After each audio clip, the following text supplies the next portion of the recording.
Vores første scenarie, det er, hvis der sker en skattenedsættelse, og husholdningen herover, de vil få flere penge, og derfor vil forbruget stige, fordi efterspørgselen stiger.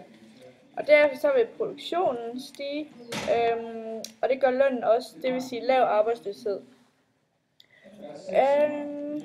Virksomheden de producerer mere, og derved stiger produktionen. Og de negative ting ved skattenedsættelsen er, at der kommer høj inflation, fordi arbejderne de tjener flere penge, og derved kan de også bruge flere penge. Betalingsbalancen den forværres derved, fordi husholdningerne køber flere ting fra udlandet.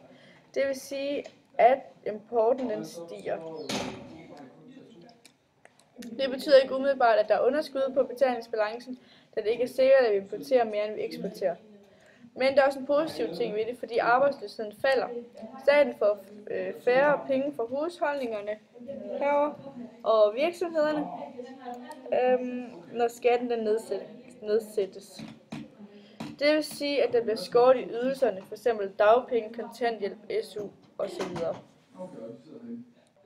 Og vores næste scenarie det er, at momsen sættes kraftigt op. Når momsen sættes op, så får husholdningerne færre penge, og forbruget og efterspørgslen falder. Og det gør, at virksomhederne producerer mindre, og derfor falder produktionen også. De negative ting ved at opsætning af moms er, at der kommer høj arbejdsløshed, fordi virksomhederne skal bruge flere penge på momsen, og fordi produktionen falder. De positive ting er, at der kommer lav inflation, fordi husholdningerne ikke har mange penge at bruge. Betalingsbalancen forbedres også, fordi der ikke bruges mange penge, og derved importerer vi ikke mere, end vi eksporterer. Staten vil få flere indtægter, fordi husholdningerne og virksomhederne skal betale mere i skat.